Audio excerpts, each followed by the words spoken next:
Yo, welcome back everybody to a brand new video here on the second channel, and today we're going to be looking at Ting Lu EX decks. Now, Ting Lu EX is coming out in our next set, and it's going to be a big upgrade for fighting decks. I think Ting Lu is going to really help fighting decks have that push they need to be a little bit better, and Ting Lu is doing pretty well in Japan right now, and I'm excited to show off some Ting Lu lists here for today's video here. Before we do the video, of course, if you're not subbed to the second channel yet here, make sure to click that subscribe button down below so you never miss an upload, and leave a like on the video if you enjoyed this video. But yeah, Ting Lu EX is a brand new fighting type EX Pokemon, and fighting types have been kind of weak right now. I mean, we do have Koraidon, but Koraidon just wasn't really able to do much. Now, let's see what Ting Lu does. So this is what Ting Lu does here before we kind of get into the deck list. So Ting Lu EX is a 240 HP Pokemon. So it's a basic with 240 HP. So right off the bat, it's very, very bulky.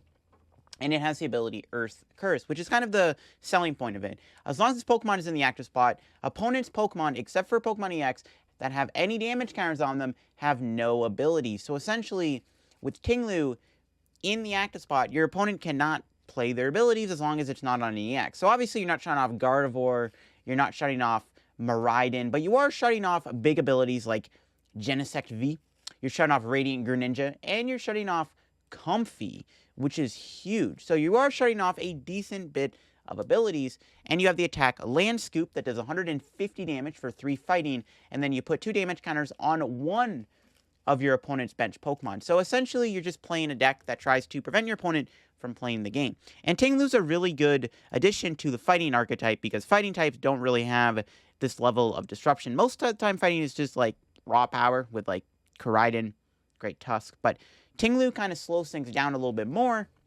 and it's very good. And it might be what we need against Lost Box. Not only is it just good as a fighting deck, I mean, this ability is really good against Lost Box in general. I mean, if you're able to get damage counters on all their Pokemon, this could be good. Funny enough, this would have been pretty good with Orbeetle. But let's take a look here at Ting Lu list from Japan, and we're going to check out what the decks are all about, what they're playing, what their strategies are, and how, you know, kind of they win matches. I will leave a link down below, once again, to the website if you want to go ahead and read these lists yourself. So let's start things off here with this Ting Lu list here. So as you can see, Ting Lu EX is being paired with Koraidon. It's kind of the most natural combo you can play Ting Lu EX with is with Koraidon, because at least with Koraidon, you get to attach energy from your discard pile to your Ting Lu and build it up. Ting Lu needing 3 basic fighting is quite hefty. Now, this list is not playing Gutsy Pickaxe. You're just basically relying on Koraidon to build up your Ting Lu, and it slows down the game enough for you to kind of get in. Obviously, with Ting Lu's ability, you got to get damage counters on their bench. And like I said earlier, there's no like Orbeetle VMAX in the format. There's no Zigzagoon in the format anymore, so we have to instead rely on Hawlucha and Alakazam. As you can see,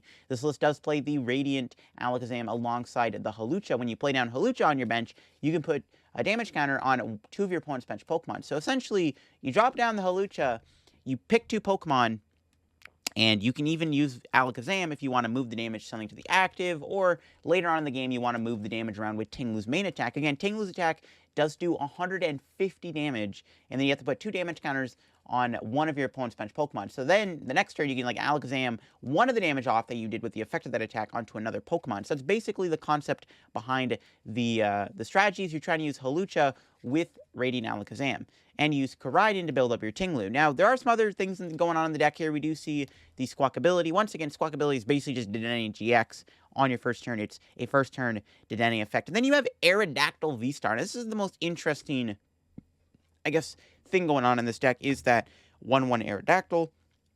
Aerodactyl is a fighting type Pokemon, so it does work with Koraidon. The other selling point about the Aerodactyl is it helps in your Lugia matchup, which obviously Lugia can tend to be a tough matchup, and the Aerodactyl fixes the matchup a little bit more. I mean, against Lugia, I guess what you can do is you can still use Ting Lu to shut off their Archeops, which is pretty funny.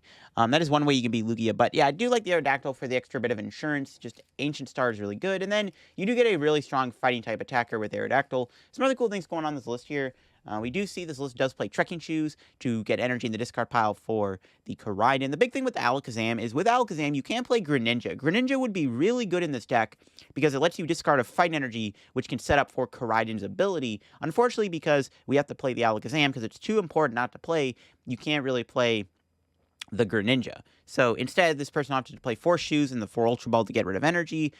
There's research also. There's also 3 of the big charm reprint. Ting Lu does have 240 HP. It is a pretty tanky basic Pokemon, so you can give it 290 HP effectively, which is pretty strong, especially with that strong of an ability. 290 HP is a lot of HP combined with that ability.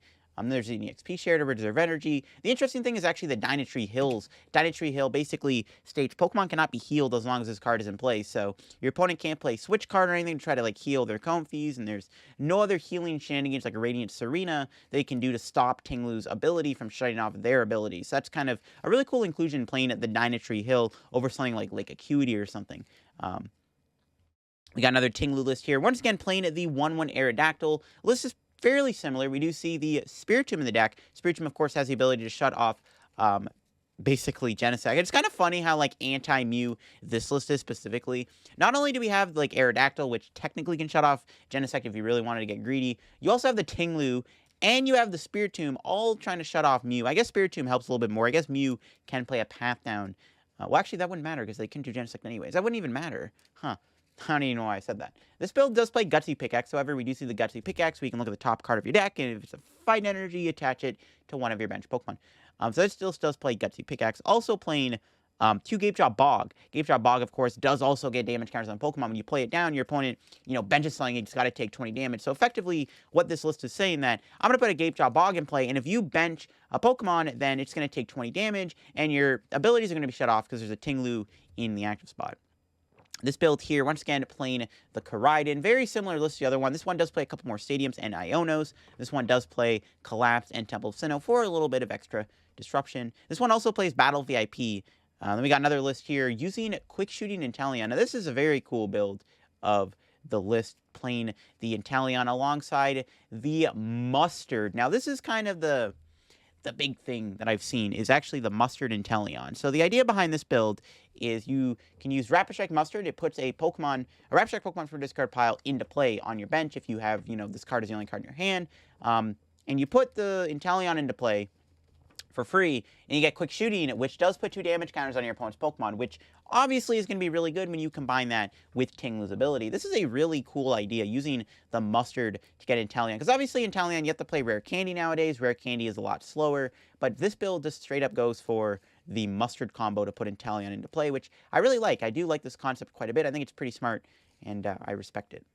Next up here, we got another really interesting Ting Lu build. This one is very straightforward. Actually, is playing Path in Lost City. Path is just, I guess, extra insurance. Because even though, like, you don't want to play Path down against, like, Lost Box, but against, like, Mew and stuff, where, you're already shutting off, abilities on rule boxes, you don't mind that.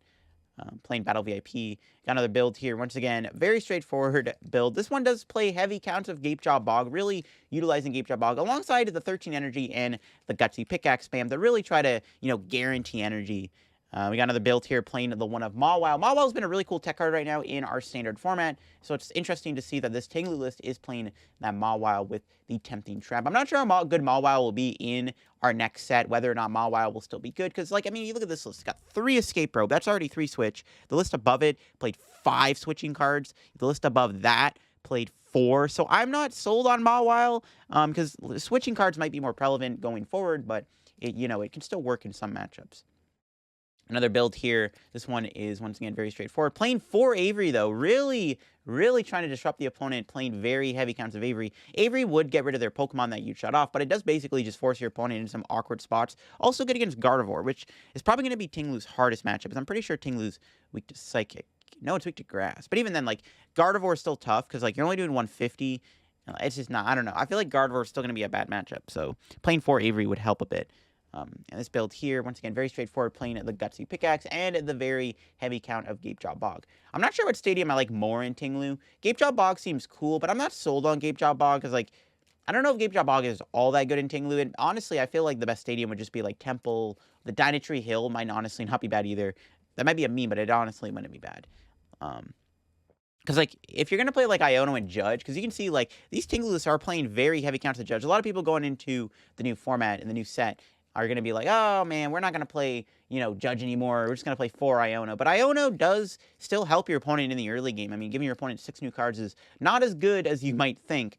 Obviously, Iono's more geared towards the later half of the game, whereas Judge is always good when you play it. So it is cool to see this build just try to prioritize heavy Judge. Like Judge Temple Sinnoh, Judge Ting Lu's ability, Judge Spiritomb, pretty good concept and combo against stuff like Mew.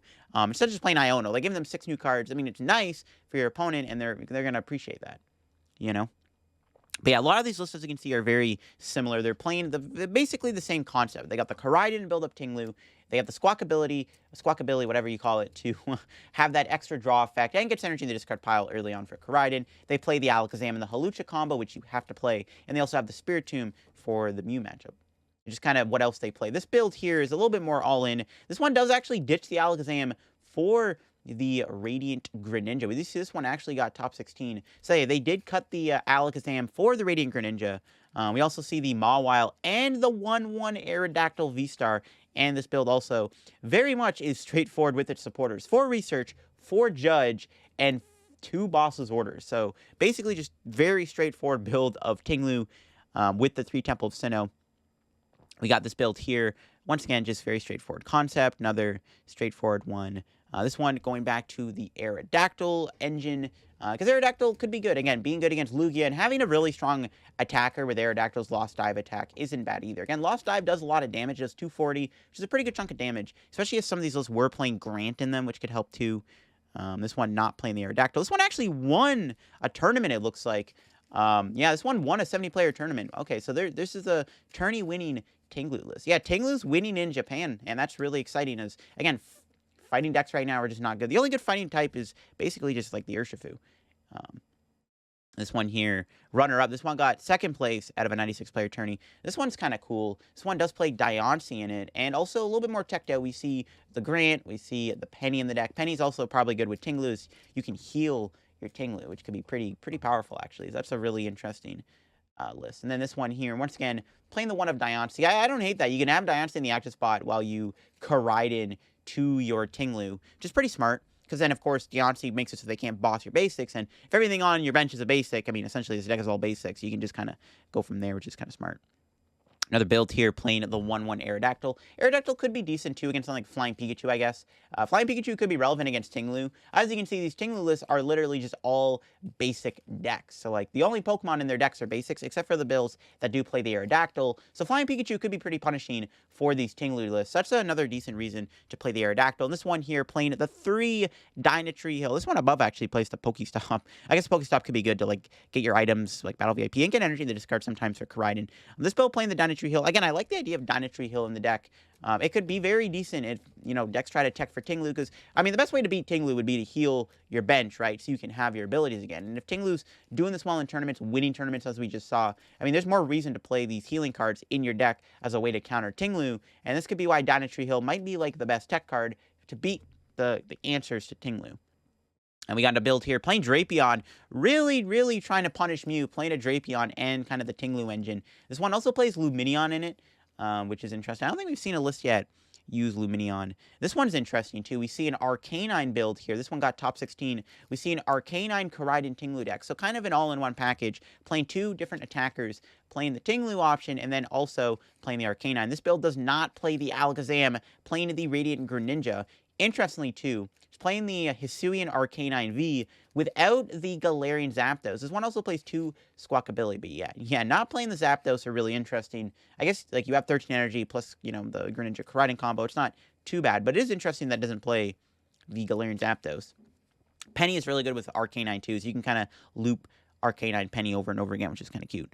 Another build here, playing the Spiritomb Alakazam engine, very straightforward build. Again, playing the Dynatree Hill. I like Dynatree Temple split, too. I mean, that's not a bad idea either if you're going to play the Ting Lu, having the split of the 2.